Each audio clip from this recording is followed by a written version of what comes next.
Oke, bismillahirrahmanirrahim. Assalamualaikum warahmatullahi wabarakatuh.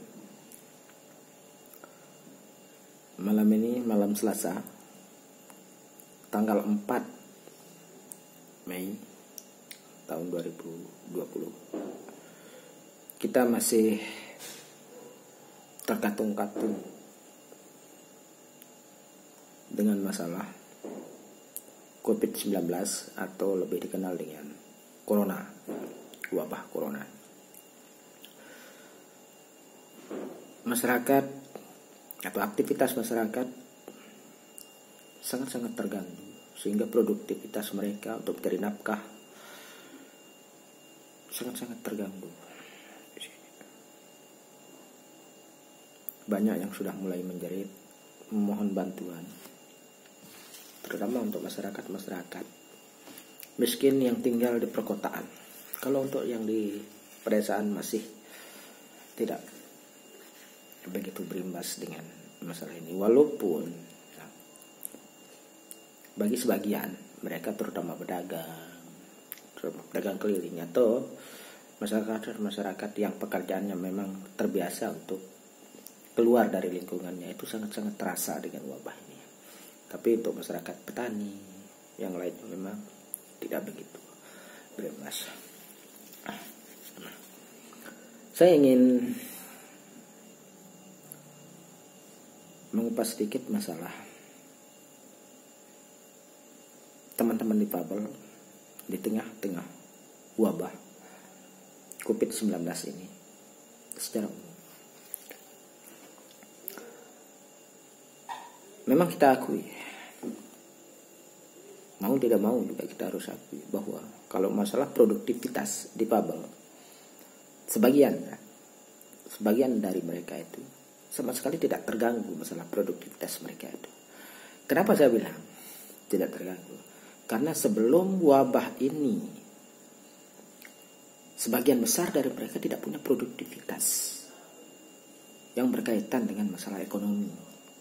Kalau aktivitas yang keluyuran ke sana ke sini, mungkin iya. Tapi kalau produktivitas mereka atau kreativitas mereka dalam hal mencari nafkah buat keluarga,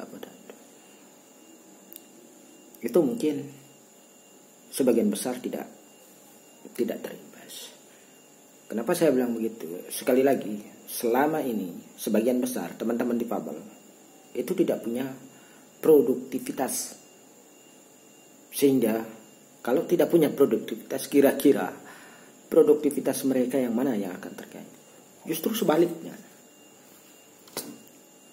bagi teman-teman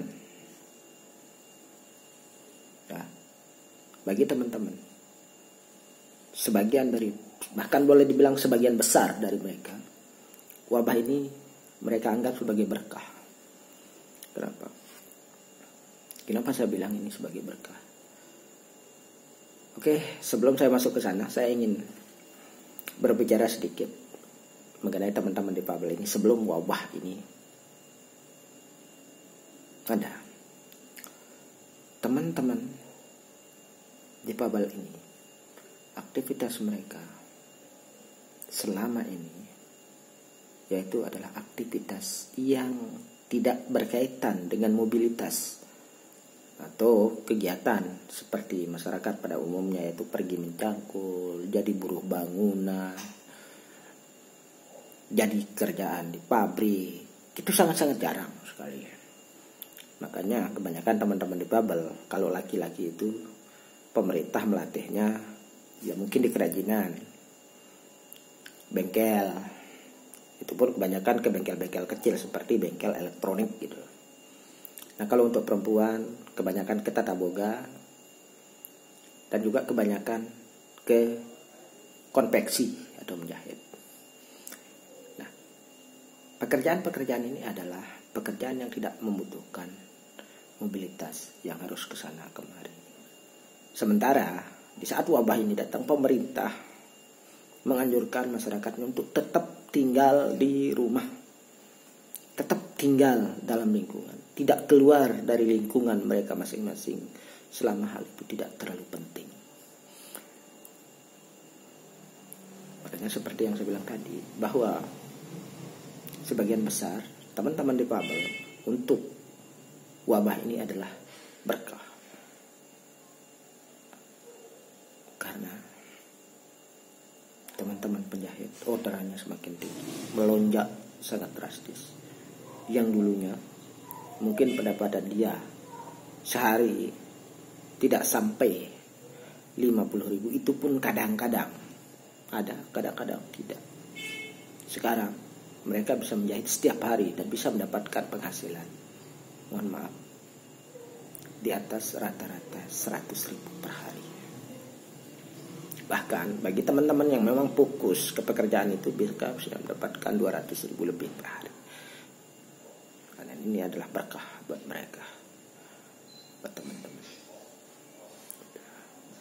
Nah, tetapi kita juga tidak perlu lalai terhadap mereka, teman-teman kita yang memang selama ini bekerja layaknya masyarakat pada umumnya, terutama teman-teman difabel yang ringan, yang memang terbiasa, entah itu jualan es, jualan bakso, kadang-kadang ada yang juga yang jadi ojek. Itu teman-teman yang memang merasakan imbas dari masalah ini. Dan rata-rata dari mereka ini sebelum wabah ini tidak pernah tersentuh dengan bantuan karena dianggap mampu untuk cari nafkah.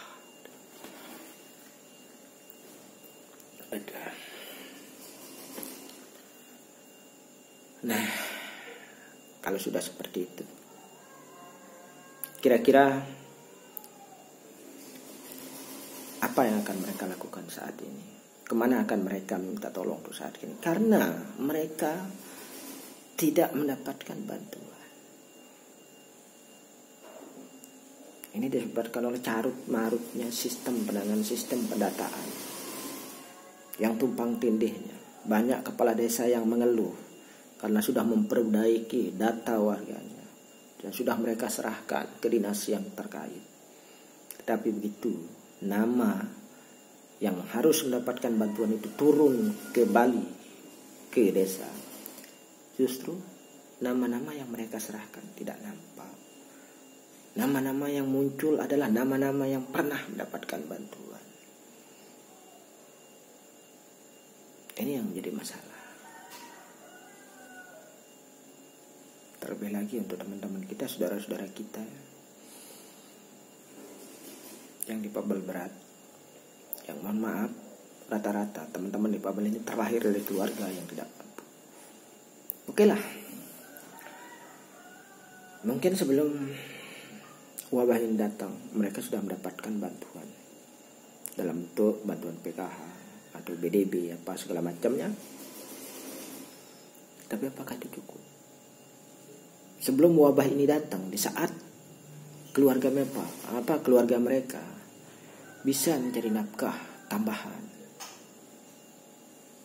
ya mereka tidak cukup dengan bantuan. Bagaimana dengan saat ini? Di saat keluarga mereka harus tetap tinggal di rumah, tidak berani keluar dari rumah lagi untuk mencari nafkah.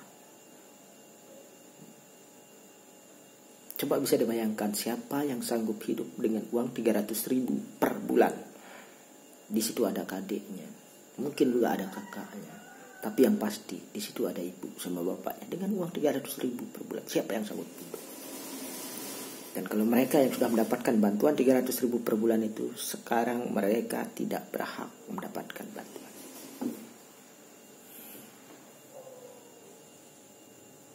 Kalau sudah seperti ini, siapa kira-kira yang akan kita salahkan? Dan saya juga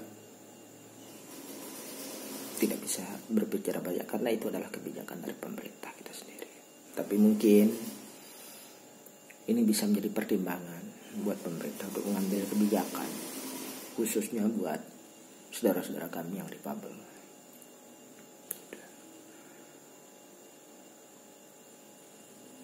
Kembali lagi ke masalah COVID-19 ini, yang kita tidak tahu kapan akan berakhir, kapan akan selesai. Yang bikin masyarakat juga bingung secara umumnya. Saking bingungnya masyarakat dengan kondisi saat ini, banyak yang mulai melawan dengan cara tidak mengindahkan perintah atau anjuran-anjuran yang diberikan oleh pemerintah. Sebagai contoh, anjuran untuk tidak sholat Jumat, anjuran untuk tidak sholat tarawih. Masyarakat sudah mulai melawan karena tidak ada kepastian, tidak ada target dari pemerintah kapan wabah ini bisa selesai.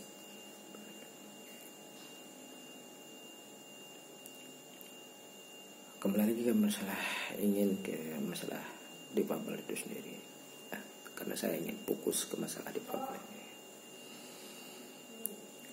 Teman-teman ini sudah banyak yang berteriak memohon bantuan, baik itu yang pernah mendapatkan bantuan sebelum wabah ini datang maupun yang belum pernah mendapatkan bantuan sama sekali.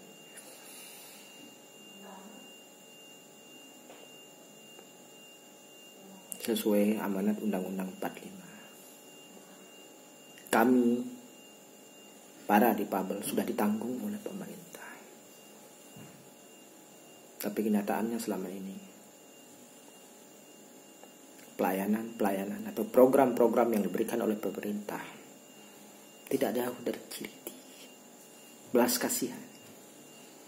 Bukan berdasarkan kewajiban dari pemerintah itu sendiri, tetapi sekali lagi hanya belas kasihan.